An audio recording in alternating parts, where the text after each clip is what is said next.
Hello everybody in my gender studies class in Gender Studies 101 with Professor Trott. My name is Jorge Rodriguez. Currently the video that you're about to see is a video on intersectionality that we've talked about in class and the effects it has on people relating to gender and race.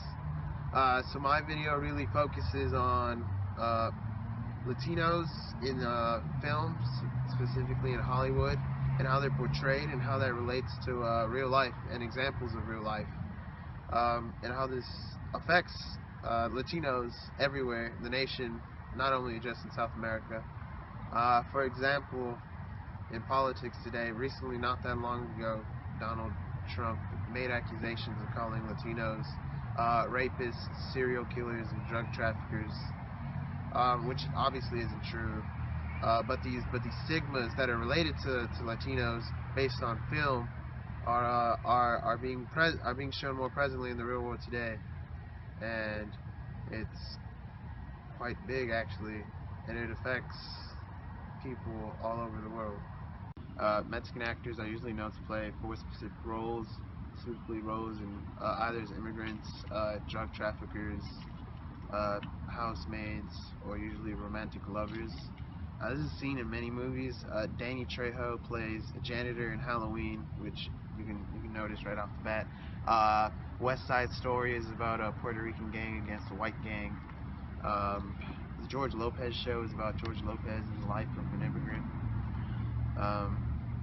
Romance shows include Desperate Housewives, Ugly Betty, all that. It's the show of these general stereotypical relations that are like shown in the Mexican community. These stereotypical roles can generally have tremendous effects between races, but stereotypical examples that not only affect race but also gender, specifically the masculinity of men in Latino culture, is actually quite surprising. In Mexican Machos Are Born to Die by Matthew C. Guntman, explains how Mexican fathers are born as, not born, but necessarily they're known culturally as not being good fathers because they're known being these drug traffickers or immigrants that necessarily have nothing, and they have nothing to give to their children, which isn't true. And so the reason I did this video was mainly because the stereotypes depicted in Hollywood movies that show these Latino actors show real life consequences. Through research, Latin American people are 4 times more likely to get pulled over by police officers than, say, white people. And these effects are drastic because of the incarceration rates as we see today. And you can also see this as well in the African American community, where rates are even higher. Changing of biases can really change the effects of biases by showing pictures of people who do not fit the stereotypes.